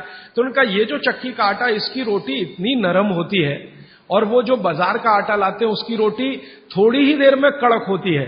और वो कहते हैं कि हमारे घर के लोग जब से ये चक्की का आटा आया 2 रोटी ज्यादा भी खाते हैं तो शिकायत नहीं करते, और ये बाजार के आटे की 1 रोटी भी ज्यादा खाई तो पेट में गैस बनना शुरू हो जाती है। माताएं ये कहती हैं। माताएं कहती हैं बच्चे भी उनकी रोटी पसंद से खाते हैं, घर के लोग भी अच्छे से खाते हैं। अब वो ये कहते हैं जी एक केंद्र से 2 कर दो, क्योंकि उसकी पूर्ति नहीं हो पा रही। एक केंद्र 100 घरों का ही आटा बना पाता है रोज, क्योंकि 15-20 महिलाएं वहां चक्की चलाती हैं। हम दूसरा बनाने की सोच रहे हैं, तीसरा बनाने की सोच रहे हैं। फिर एक दिन मैंने सोचा कि ये रास्ता तो गड़बड़ है। अगर हम ऐसे केंद्र बनाते जाएं तो ये रास्ता तो गड़बड़ है। अच्छा ये है कि हर घेर में ही ये केंद्र हो जाए। इसमें तो अंत में हम कहां फंस जाएंगे? जगह जगह केंद्र बना के हम तो फंसने ही वाले हैं कि भाई अब हाथ का आटा बना के दे दो। तो ये तो हम बिजनेस में नहीं जाना चाहते। हमारा उद्देश्य ये है कि हर घर में आटा बनाने की चक्की आ जाए, आप भी स्वस्थ रहेंगे, घर भी स्वस्थ रहे। तो वही मेरी आपको विनंती है कि घर में चक्की वापस लाइए और सिलबट्टा भी वापस लाइए। मसाला पीसना है तो उस पर पीसिए, आपको चटनी बनानी है तो उस पर बनाइए। चटनी का स्वाद भी अच्छा होगा और उसके जो सूक्ष्म पोषक तत्व हैं वो भी अच्छे रहें। और एक छोटी सी आखिरी बात, आज के लिए समय हो गया। आखिरी बात यह है, मैं आपको विनम्रता पूर्वक जो कहना आया वो ये कि आपके रसोई में पिछले 20-25 वर्षों में जो बदलाव आया रसोई में, 20-25 वर्षों में, हमारे बीमारियों का सबसे बड़ा कारण वो बदलाव है। रसोई बीमारियों का कारण नहीं है। रसोई तो भागवत जी कहते हैं दुनिया का सबसे पवित्र स्थान, सबसे पवित्र स्थान। लेकिन उसमें बदलाव आ गया। बदलाव क्या आया? पहले चक्की होती थी, सिलबट्टा होता था, अब मिक्सी आ गई, या तो हमने कोई मशीन ले ली, और अब तो मशीनें रोटी बनाने की भी आ गई। रोटी बनाने की भी मशीन हमने ली। तो रसोई घर में जितनी हमने बदलाव लाया टेक्नोलॉजिकल, ये सब बदलाव ने हमको बीमार बनाया। माताओं को तो ज्यादा बीमार बनाया। मैंने पिछले 20 साल की जितनी रिसर्चेज हैं रसोई घर से जुड़ी हुई, इन सबको ध्यान से देखा तो पता चला कि हमने विकास के नाम पर अपने ही घर को बीमार बनाने की क्रिया शुरू की है। और रसोई घर में जितनी चीजें हैं उन्होंने महिलाओं का शरीर श्रम घटाया। जैसे वॉशिंग मशीन आ गई, इसने आपका शरीर श्रम घटा दिया। चक्की आ गई, उसने माने बिजली की चक्की आई, उसने आपका शरीर श्रम घटाया। सिलबट्टे का शरीर श्रम आपका घटा मिक्सी के आने से। हर जो चीज आई है, ओवन आया आपके यहां, माइक्रोवेव ओवन आया, फिर ये फ्रिज आया, इसने आपका शरीर श्रम घटाया। और शरीर श्रम घटाने के लिए नहीं है। भागवत जी कहते हैं कि शरीर श्रम घटाने की एक ही उम्र है, 60 के बाद।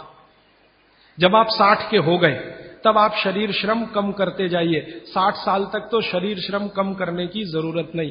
18 से लेकर 60 साल तक शरीर श्रम चाहिए ही, शरीर श्रम चाहिए। तो थोड़ा थोड़ा श्रम आप करते रहे। अब तो हमने पोछा लगाने वाला भी मशीन ले आया, झाड़ू लगाने वाला भी मशीन ले आया, रोटी बनाने वाला भी मशीन आ गया, चटनी बनाने वाला भी मशीन आ गया, रोटी को रखने वाला भी मशीन आ गया। अब सब कुछ मशीन आ गया तो आप भी मशीन ही हो जाएंगे। और आप हो गए हैं। पता है मशीन हम कैसे हो गए? जिंदगी का रस चला गया, आनंद चला गया।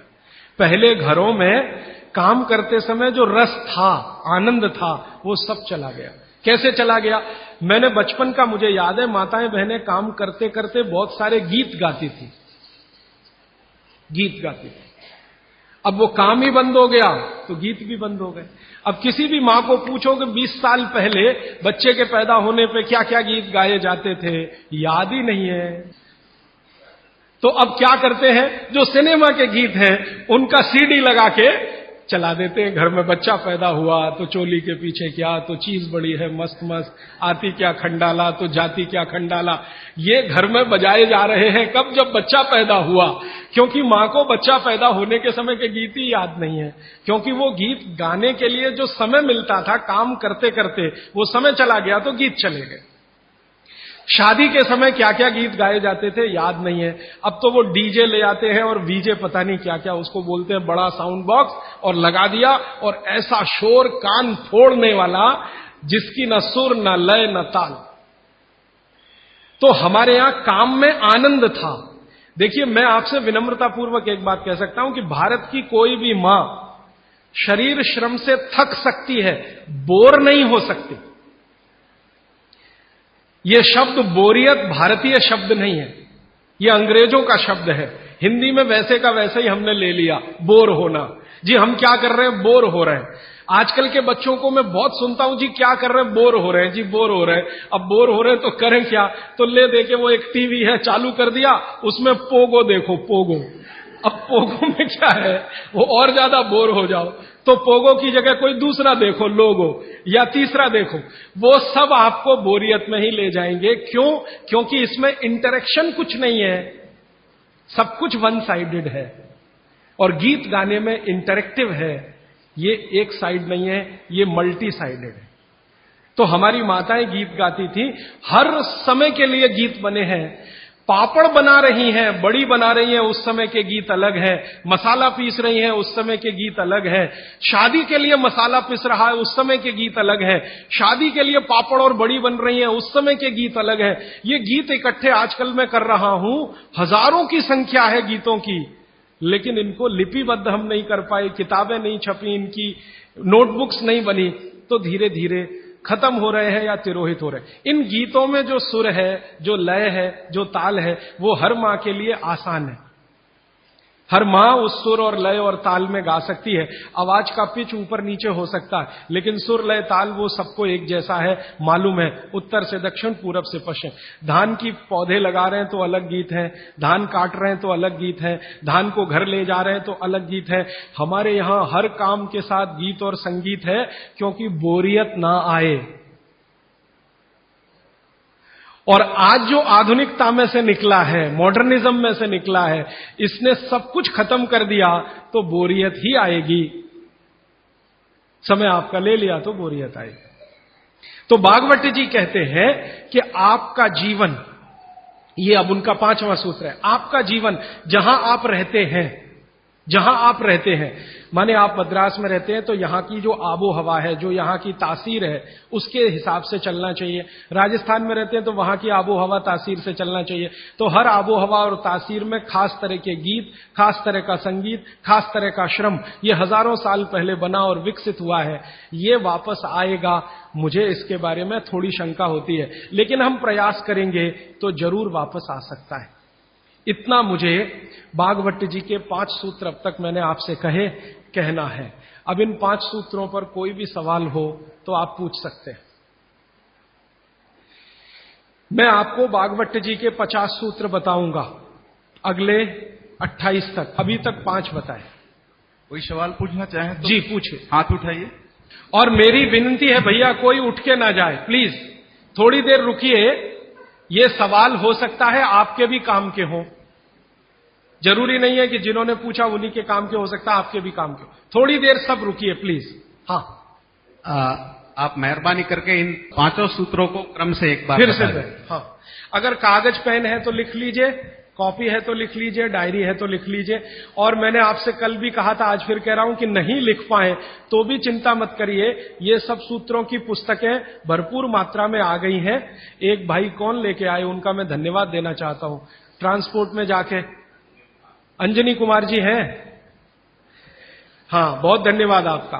ये अंजनी भाई, हमने कई पुस्तकें ट्रांसपोर्ट से भेजी थी, वो आ गई हैं, यहां पीछे है भरपूर मात्रा में। ये सब सूत्र उनमें विस्तार से है, मैं तो शॉर्ट में बता रहा हूं, आप वो भी ले जा सकते हैं। बाहर आज स्टॉल पर भरपूर पुस्तक है।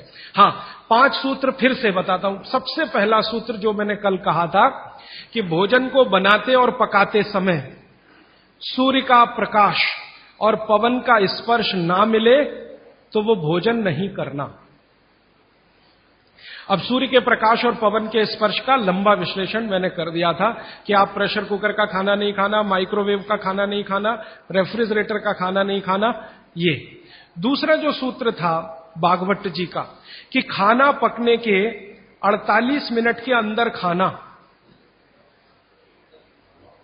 खाना पकने के 48 मिनट के अंदर खा लेना, बचना नहीं चाहिए।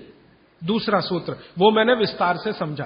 तीसरा सूत्र था कि खाना बनाने का जो सामान है, जैसे गेहूं का आटा, चने का आटा, दाल का आटा या तो बाजरी, मक्की वगैरह वगैरह, तो गेहूं 15 दिन क्या माने गेहूं का आटा 15 दिन पुराना तक खा सकते हैं। और ये जो मोटे अनाज कहे जाते हैं, ज्वारी है, बाजरी है, मक्की है, ये 7 दिन पुराने से ज्यादा ना हो। मतलब ये है कि घर में 15 दिन से पुराना आटा नहीं रखना, सीधा सा सूत्र है। हर 15 दिन पे नया आटा आता रहना चाहिए। उतना ही आटा पिसवाइए ना जितना जरूरत है। आप चक्की लाते हैं तो बहुत अच्छा, नहीं लाते तो भी चक्की पर जो आटा पिसवा कर ला रहे हैं वो 15 दिन से ज्यादा पुराना ना, ऐसा आप अपने घर में नियम बनाए। तो ये तीसरा सूत्र है। चौथा सूत्र है भागवत जी का जो मैंने आपको समझाया कि आप अपने शरीर श्रम को 60 साल की उम्र तक कम मत करिए। मतलब यह है, उन्होंने एक उम्र बनाई है, बच्चा जब पैदा हुआ और 18 साल तक उनका एक कैटेगरी है, 18 साल से लेकर 60 साल उनकी दूसरी कैटेगरी है, और 60 साल के बाद 100-125 साल उनकी तीसरी कैटेगरी है। तो भागवत जी का सूत्र यह है कि 60 के आगे की जो कैटेगरी वाले लोग हैं, 60 से 100-125, इनके जीवन का श्रम कम होते जाना चाहिए, उम्र के साथ कम होते ही जाना चाहिए। ये ज्यादा श्रम ना करें तभी अच्छा है, इनको आराम ही करना है। तो 60 से आगे की उम्र वाले श्रम को कम करते जाएं उम्र के हिसाब। 18 से 60 के बीच के जो लोग हैं ये अपने श्रम को थोड़ा थोड़ा बढ़ाएं। 18 से 19 में थोड़ा ज्यादा, 19 से 20 में थोड़ा ज्यादा, 20 से 21 में थोड़े ज्यादा, ये है 18। और 18 से और 1 साल वाले, माने जिनका जन्म हुआ है, और 18 साल वाले, इनके लिए उन्होंने कहा है कि इनकी उम्र जो है ज्यादा श्रम करने की वहां है जो इनको खेलने के रूप में है। आप वो माने कि श्रम है, जैसे बच्चा खेल रहा है, ये उसका श्रम है, तो आप उनको ज्यादा खेलने दीजिए। मतलब यह है कि 18 साल से कम उम्र के बच्चों को खेलकूद ज्यादा करने दीजिए, वो उनका श्रम है। 18 से 60 की उम्र में ऐसा श्रम जिससे उत्पादन भी होता हो। चक्की चलाई तो आटा बन गया, सिलबट्टा चलाया तो चटनी बन गई, माने उत्पादन कुछ ना कुछ हो। तो उत्पादक श्रम 18 से 60 के बीच में कम मत करिए, 60 के बाद इसको कम करते जाइए, और 18 से 1 साल के बीच के बच्चों को उत्पादक श्रम मत कराइए। ये है। और आखिरी सूत्र, माने आज के हिसाब से आखिरी सूत्र, कि आप अपने जीवन में तासीर का ध्यान रखिए, आबो हवा का ध्यान रखिए, वातावरण का ध्यान रखिए जहां आप रह रहे हैं। माने भौगोलिक परिस्थिति, एक शब्द में मैं अगर कहूं तो ज्योग्राफिकल कंडीशंस।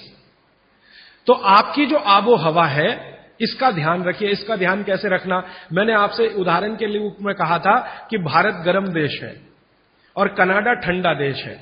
गर्म देश के लोगों में हमेशा वात की प्रबलता रहती है, शरीर का दोष है, अब उसको क्या करेंगे, वात की प्रबलता रहे ही, पित्त और कफ आपका हमेशा कम रहेगा।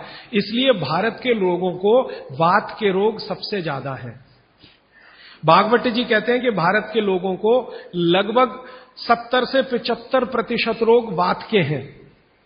12 से 13% रोग पित्त के हैं और 10% रोग कफ के हैं।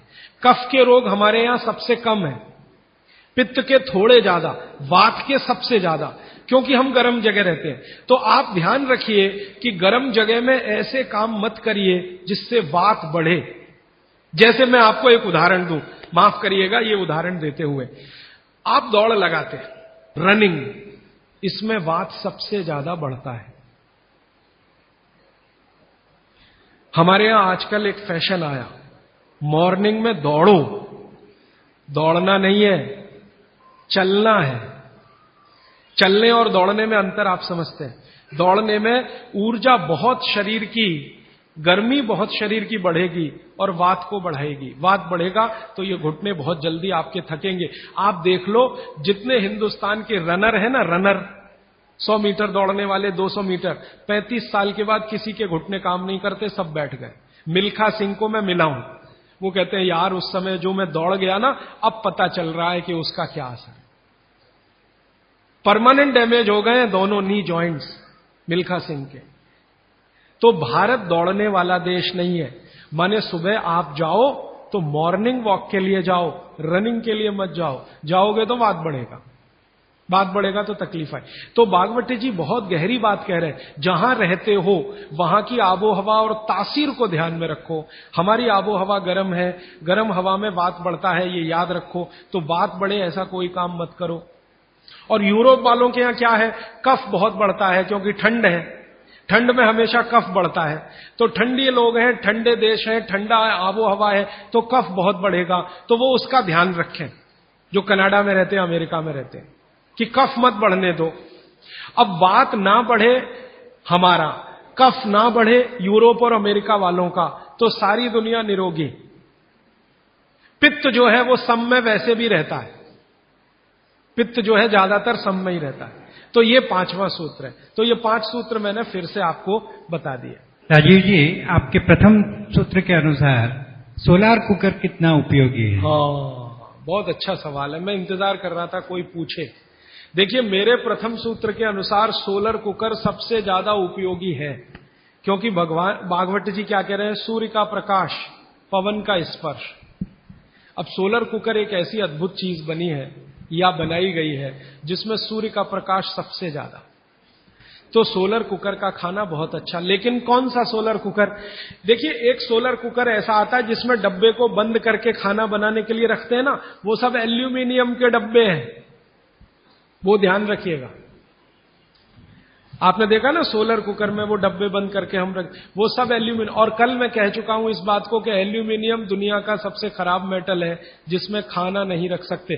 तो solar cooker as a technology अच्छी है, लेकिन उसके वेसल्स चेंज करें तो। एल्यूमिनियम के वेसल जब तक है तब तक ये सोलर कुकर का खाना जहर है। लेकिन सिद्धांत रूप में सोलर कुकर भारत के हिसाब से सबसे अच्छी टेक्नोलॉजी है। तो आप बोलेंगे फिर कोई वेसल बदल के उसमें रखिए, पीतल के रखिए, कांसे के रखिए। तो वो ये कहते हैं सोलर कुकर बनाने वाले के टाइम ज्यादा लगता है। मैं उनसे कहता हूं टाइम का बचाने का चक्कर छोड़ दीजिए, क्योंकि यहां टाइम बचाएंगे तो दूसरी जगह जाएगा, हॉस्पिटल में। तो जैसे ही सोलर कुकर में वेसल आ जाए पीतल के, कांसे के, आप उनका जरूर इस्तेमाल करिए। वो विज्ञान के हिसाब से, भागवत के हिसाब से सबसे उत्तम है। जब तक एल्यूमिनियम है तब तक मत करिए। मेरी एक विनती है, आप मुझे सर मत कहिए, या तो भाई कहिए, राजीव भाई कहिए, कुछ भी कहिए, सर मत कहिए। सारे नए इनोवेशन पे आपने हाँ, बोला। हाँ। तो आपने रेफ्रिजरेटर के बारे में बोला, माइक्रो ओवन के बारे में बोला, पर आपने एयर कंडीशनर के बारे में नहीं बोला, because even that gives CFC, उसमें भी सीएफसी छोड़ते हैं। वो मैं अभी पूरा नहीं हुआ, कल और परसों। और परफ्यूम्स बोलूंगा कल परसों, अभी 28 तक ये विषय आएगा। भागवत का सूत्र आएगा, उसके रेफरेंस में मैं बोलूंगा। आदरणीय राजीव भाई, आपके दूसरे सूत्र के हिसाब से 48 मिनट में खाना खा लेना चाहिए, पर जो बच्चे स्कूल सुबह चले जाते हैं और शाम को घर आते हैं, उनका हम क्या बहुत अच्छा, उसके लिए मैं एक विकल्प बताता हूं। जो बच्चे आपके सुबह सुबह स्कूल चले जाते हैं, उनके लिए ये सूत्र कैसे अप्लाई होगा। मेरी विनती है कि बच्चों को खाना खिला के स्कूल भेजिए। आप बोलेंगे जी खाते नहीं है, मैं आपको इसका तरीका बता देता हूं कैसे खाएंगे वो खाना। हमारे शरीर की अपनी एक साइकिल है। और वो साइकिल ये है कि कोई भी खाना खाएं तो उसके 8 घंटे के बाद ही भूख लगेगी आपको। ये शरीर का अपना नियम है।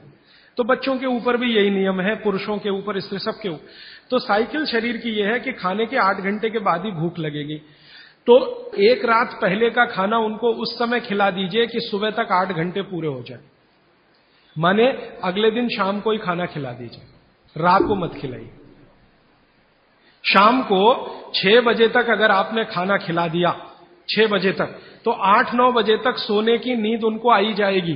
क्योंकि 1.5 घंटे के बाद जैसे ही खाना पच के रस में बदलता है, बॉडी का ब्लड प्रेशर अपने आप बढ़ना शुरू कर देता है, और ब्लड प्रेशर बढ़े तो नींद आनी ही है, रुक नहीं पाएंगे आप। तो शाम का खाना 6 बजे उनको खिला दीजिए, 8 बजे तक नींद आ जाएगी, और 6 बजे से 8 घंटा गिनेंगे तो सवेरे 4-5 बजे तक वो पूरा हो जाएगा।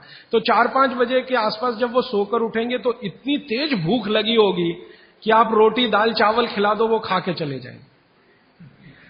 आपको थोड़ा बदल ये करना है कि रात को हम बच्चों को 10 बजे खाना खिला रहे हैं या 11 बजे खिला रहे हैं, उसके 2 घंटे के बाद रस बन रहा है तो 1 बज जाएगा। 3-4 बजे तक आधा खाना पचा, आधा नहीं पचा, सवेरे उठने पर भूख लगेगी कैसे? तो आप शाम का खाना जल्दी खाने लगिए, माने सब लोग जैनी हो जाइए। हाँ, परोक्ष रूप से मैं ये कहता हूं कि जैन धर्म आप पालन करें, वो महत्व का है, धारण करें वो महत्व का है, उतना नहीं है। आप आचार्य श्री को वंदन करें, बहुत अच्छा, नहीं करें तो शाम का खाना तो 6 बजे खा लें, तो आप आचार्य श्री के वंदन से भी बड़ा काम करेंगे। वो आचार्य श्री भी यही कहते हैं, शाम का खाना जल्दी खाओ। तो आप थोड़े जैनी हो जाइए। आपका भी खाना नहीं है, बहुत अच्छा है, लेकिन रात का बंद कर दीजिए। बच्चों को रात का खाना बिल्कुल बंद कर दीजिए। मैं आपको विनम्रता पूर्वक कह रहा हूं, इसको मैं कल या परसों बहुत विस्तार से समझाऊंगा, पूछ लिया आज आपने इसलिए कह रहा हूं। रात का खाना बिल्कुल बंद कर दीजिए, क्योंकि बागभट्टी जी का ये जो पहला नियम है ना, ये अभी मैंने आधा ही बताया। सूर्य का प्रकाश और पवन का स्पर्श हर समय वो कहते हैं खाते समय पीते समय रहना ही चाहिए। अब 6 बजे के बाद तो सूर्य प्रकाश रह नहीं सकता, और आप जानते हैं सूर्य प्रकाश का सबसे बड़ा परिणाम है विटामिन डी का निर्माण। सूर्य प्रकाश में ही विटामिन डी बनता है। तो जब तक ये सूर्य प्रकाश है तब तक खाना खाएं तो विटामिन डी मिले, और बच्चों को विटामिन डी सबसे ज्यादा चाहिए। इसलिए बच्चों को तो रात का खाना बिल्कुल बंद करिए, शाम 6 बजे खिला दीजिए। सुबह 7 बजे जब स्कूल जाएंगे, खूब भूख लगी होगी, उस समय 7 बजे पराठा बना के भी खिलाइए, आलू का भी पराठा खिलाइए, गोभी का भी खिलाइए, कोई फर्क नहीं पड़ता। सुबह के भोजन पे आगे बात करूंगा। सुबह का भोजन जितना हैवी हो उतना अच्छा। गोभी का पराठा, आलू का पराठा, जितना पराठा, पूड़ी, जो पकवान सब सुबह, सब सुबह। दोपहर का खाना थोड़ा कम और रात का बिल्कुल कम, शाम का बिल्कुल कम। तो बच्चों को भरपेट खाना खिला के स्कूल भेजिए। लंच बॉक्स की जरूरत नहीं है। जब वो घर आए तो दूसरा भोजन कराइए, और शाम को 6 बजे तक तीसरा भोजन। तो मैंने कुछ बच्चों पे प्रयोग किया, शाम का भोजन बंद किया, सुबह उठते ही भूख लगती है उनको। ये तो प्रकृति का नियम है, लगे।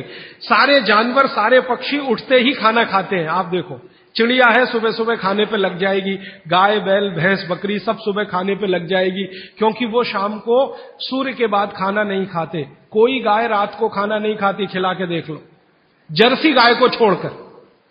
जर्सी भारत की नहीं है, इसलिए उसको भारत का पता भी नहीं है, वो रात को 2 बजे भी खा लेगी। लेकिन भारत की कोई भी गाय है, भारतीय नस्ल की गाय 6 बजे के बाद खाना नहीं खाएगी। तो भारत की तासीर ऐसी है, इस तासीर को ध्यान में रखकर रात का खाना जल्दी करिए, सुबह भरपूर भूख लगेगी। और निवेदन इतना ही है कि खाली पेट बच्चों को कभी स्कूल मत भेजिए, खाली पेट तो कभी मत भेजिए। आपने कह दिया जी दूध पी के गया, दूध पी के गया माने एक तरह से खाली पेट, सॉलिड कुछ नहीं है। सॉलिड सुबह सुबह शरीर में जाना बहुत ही आवश्यक है, अगर भविष्य में आप उसको एसिडिटी, अल्सर, पेप्टिक अल्सर से बचाना चाहते हैं तो। हाँ प्लीज। हमारे चिंतकों ने कहा है, हमारे बुजुर्गों ने कहा, हमारे इतिहासकारों ने कहा है कि परिवर्तन ही जीवन है। तो क्या सारे परिवर्तन बेमानी है? अगर ऐसा है, अगर परिवर्तन बेमानी नहीं है, तो ऐसे कौन से परिवर्तन है जिसे हम अपनाएं, और ऐसे कौन से परिवर्तन है जिसे हम ठुकराएं? बहुत अच्छा सवाल। देखिए, दुनिया में हर समय परिवर्तन होते हैं, ये प्रकृति का नियम है और यही जीवन है, ये बिल्कुल सही बात है। लेकिन हमें ध्यान ये देना है कि कौन से परिवर्तन हमारे अनुकूल हैं और प्रतिकूल हैं। बस इतना ध्यान देना। अब इस बात को भागवत जी कहते हैं एक सूत्र में, अब आपने पूछ लिया तो वो सूत्र भी वो ये कहते हैं कि जिस आबो हवा और परिस्थिति में आप रहते हैं उसमें रहते हुए जो परिवर्तन होगा वो आपके अनुकूल है, और जो आबो हवा और परिस्थिति में आप नहीं रहते हैं वहां जो परिवर्तन होगा और आप उसको धारण करेंगे वो आपके प्रतिकूल है। अब मैं इसको और स्पष्ट करता हूं। यूरोप और अमेरिका में पिछले 100 साल में जितनी रिसर्च हुई वो उनके लिए बहुत अनुकूल है। उनके लिए रेफ्रिजरेटर यूरोपियन लोगों के लिए बहुत काम की चीज है। जब मैं ये भाषण जर्मनी में दूंगा तो उल्टा ही बताऊंगा उनको। मैं कहूंगा जरूर रेफ्रिजरेटर लाओ, माइक्रोवेव ओवन भी रखो। उनके लिए बहुत अनुकूल है क्योंकि उनकी कंडीशन में वो परिवर्तन हुआ है। हमारी कंडीशन में जो हम परिवर्तन करेंगे वो हमारे लिए अनुकूल होगा। अब जैसे मैं आपको उदाहरण दूं, चक्की है, चक्की तो चक्की में एक परिवर्तन आज हुआ है, पहले वो नहीं था, आज हुआ है। हमने चक्की में बियरिंग लगा दिया है। पहले चक्की में बियरिंग नहीं होता था, खाली वो एक ऐसा लोहे का वो डंडी होता था और उसके चारों तरफ हम उसको चाक को घुमाते थे, बीच में लकड़ी का एक उसमें वो लगाते थे। वो लकड़ी का हमने निकाल के उसमें बियरिंग लगा दिया, ये भी परिवर्तन हुआ। ये हमारे अनुकूल बैठता है क्योंकि बियरिंग लगने के बाद उसका जो फ्रिक्शन है वो कम हुआ, और फ्रिक्शन कम हुआ तो हम कम श्रम में ज्यादा उत्पादन ले सकते हैं। श्रम तो हो ही रहा है, लेकिन जितने श्रम में हम पहले 1 किलो आटा लेते थे उतने ही श्रम में अब 3 किलो आटा मिल रहा है। ये भी परिवर्तन है, लेकिन ये हमारे अनुकूल है। इसी तरह से और एक उदाहरण दूं, हमारे कुछ कार्यकर्ता हैं पूना में, उन्होंने बैलगाड़ी के पहिए में भी बियरिंग लगा दिया। परिवर्तन यहां भी हुआ, नई बैलगाड़ी बनी, उसमें बियरिंग का पहिया है। अब उसका क्या हुआ कि बैल को खींचने में मदद हो गई। पहले बैल 1 टन अनाज लेके जाता था, अब बियरिंग लगी हुई बैलगाड़ी में वही बैल 3 टन लेके जाता है और बिना थके हुए। तो ये भी परिवर्तन है। तो परिवर्तन हमारे आबो हवा ने पर्यावरण और हमारी प्रकृति के अनुकूल है तो हमारे लिए बहुत अच्छा है, और दूसरों के आबो हवा और प्रकृति के अनुकूल जो परिवर्तन है वो आपको उतना अच्छा नहीं है। ये है कहने का मतलब। ठीक है जी, एक बच्चा पूछ रहा है। हाँ पूछो। इलेक्ट्रिक गैस को यूज करना कि नहीं? इलेक्ट्रिक गैस ज्यादा अच्छा नहीं है, लेकिन मजबूरी हो तो ठीक है। अगर आपके पास उसका कोई विकल्प नहीं है तो जरूर इस्तेमाल कर लीजिए, लेकिन अगर विकल्प है, भारत में तो है, ये मैं जानता हूं, इसलिए ज्यादा अच्छा नहीं है।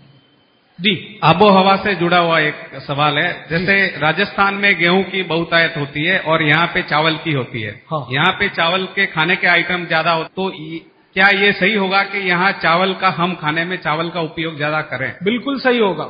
आप इस समय चेन्नई में रहते हैं, तमिलनाडु और पूरा एरिया चावल के लिए मशहूर है, तो आप चावल ही ज्यादा खाइए। और इसको ज्यादा आगे बात गहरी बता देता हूं। यहाँ की जो मिट्टी है, तमिलनाडु की खेतों की मिट्टी और राजस्थान की जो मिट्टी है, उसमें जमीन आसमान का अंतर है। यहां की मिट्टी आप अगर देखोगे तो वो ऐसी है जो पानी को ज्यादा देर पकड़ के रखेगी, और राजस्थान की मिट्टी रेतीली है जिसमें पानी टिकेगा नहीं। ये भगवान ने अच्छे से बनाया है। राजस्थान के लोग जहां रहते हैं, जिस तापमान में रहते हैं, जिस आबो हवा में रहते हैं, उनको शरीर में कुछ ऐसे केमिकल ज्यादा चाहिए, तो वो उस मिट्टी में ही है जो रेतीली है। आप जहां रहते हैं, यहां की आबो हवा तापमान राजस्थान से भिन्न है, ह्यूमिडिटी ज्यादा है, तो आपको वो केमिकल नहीं चाहिए, तो भगवान ने ऐसी मिट्टी बनाई। तो यहां की मिट्टी से जो चावल पैदा हो रहा है वो आप ज्यादा ही खाइए। गेहूं राजस्थान से लाकर खाने की कोशिश मत करिए। माने आप अगर ये कोशिश करेंगे तो तकलीफ आपको आने वाली है। इसलिए आबो हवा का ध्यान रखिए। चावल के प्रिपरेशन यहां ज्यादा है, वो आप ज्यादा खाइए। अब समस्या आपके साथ ये है कि आप राजस्थान से आ तो गए, राजस्थान छूटा नहीं आपसे, वो छूटता नहीं है। समस्या वहां आती। हम बिहार से आ गए तो सिर्फ स्थान परिवर्तन हुआ, मन परिवर्तन नहीं हुआ। मन अभी भी है राजस्थान में। माने मैं इसको ऐसे कहना चाहता हूं कि अनुकूल परिस्थिति हो गई तो आप वापस राजस्थान चले ही जाएंगे, क्योंकि मन नहीं छूटा। आपका मन नहीं छूटा है, इसलिए आपका स्वाद भी नहीं छूटा। ये सब मन का खेल है। मन से सारे स्वाद और वो सब जुड़े। मन नहीं छूटा तो स्वाद नहीं छूटा। तो आप फिर गेहूं मंगवाते हैं और उसको रोटी बना के खाते हैं, वो स्वाद के लिए, तो ठीक है। पौष्टिकता के हिसाब से आपके लिए चावल ज्यादा ठीक है। तो शायद आपने एक बैलेंस बना लिया है कि रोटी भी खाते हैं, चावल भी खाते हैं, यही है ना? तो इसी को चलने दीजिए। मैं आपका मन छुड़ाना नहीं चाहता, क्योंकि मैं नहीं चाहता कि आप परमानेंट यहां रहें। एक दिन राजस्थान तमिलनाडु से अच्छा हो जाए तो आप चले जाएं, ये मैं चाहता हूं। तो मेरे लिए वो स्वदेशी के लिए अच्छा है। तो आप मन को और स्वास्थ्य को बैलेंस कर लीजिए। बैलेंस इसमें यह है कि 2-3 रोटी खा लीजिए और थोड़ा चावल खा लीजिए, ऐसा कुछ कर लीजिए। थोड़ा इडली खा लीजिए और थोड़ा हलवा खा लीजिए। हलवा इडली के साथ जरूर खा लीजिए बैलेंस के लिए। थोड़ा डोसा खा रहे हैं तो थोड़ा बाजरी का रोटी का एक आध टुकड़ा या आधा बाजरी की रोटी का। ये मैं बताऊंगा आपको आने वाले समय में किसके साथ क्या खाएं और आपका बैलेंस बना रहे, टिका रहे। लेकिन इसको ध्यान में रखिए कि आप स्वास्थ्य के लिए थोड़ा, क्योंकि मन भी अगर आपका बहुत दुखी हुआ तो स्वास्थ्य खराब होगा ही, ये भी मैं बता। रोटी नहीं मिलेगी तो मन खराब होगा, तो उसका असर शरीर पे आएगा। इसलिए मन और स्वास्थ्य को बैलेंस करिए। जी, आखिरी सवाल। हाँ राजीव भैया, ये जो आपने बोला कि एल्यूमिनियम खाने के हिसाब से बहुत गंदी चीज है, तो आज जो भी खाना पैक हो रहा है वो एल्यूमिनियम फॉइल या वो जो भी चीज है वो उसमें अंदर यूज आ रहा है, मतलब जो साइंटिफिक के हिसाब से या जो भी अभी जो पैकिंग वगैरह हो रहा है उसमें एल्यूमिनियम पे ज्यादा जोर देता है कि भाई एल्यूमिनियम में पैक है, आपका फ्रेशनेस रहेगा। इसके ऊपर थोड़ा बहुत बोलिए। मेरा आपको एक ही विनंती है, क्योंकि ये मैं करके देख लिया है कि एल्यूमिनियम फॉइल में जो आप खाना पैक करते हैं ले जाने के लिए रास्ते में, ये बहुत ही खराब है, अच्छा नहीं है। तो आप बोलेंगे जी किस में पैक करें? खाना कपड़े में पैक करना सबसे अच्छा है। कपड़ा, सूती कपड़ा होता है ना, पतला, एकदम पतला, उसमें जो रोटी बांध के आप रखें वो दुनिया का सबसे अच्छा पैकिंग है। वो विज्ञान के हिसाब से बहुत अच्छा है। पतले सूती कपड़े में रोटी बांधकर रखना सबसे अच्छी पैकिंग है। स्वदेशी द्वारा भारत को फिर से सोने की चिड़िया बनाने के लिए भूख, गरीबी और बेरोजगारी को जड़ से खत्म करने के लिए तथा देश के ग्रामीण जनों को स्वावलंबी बनाने के लिए स्वदेशी अपनाने का संकल्प ले।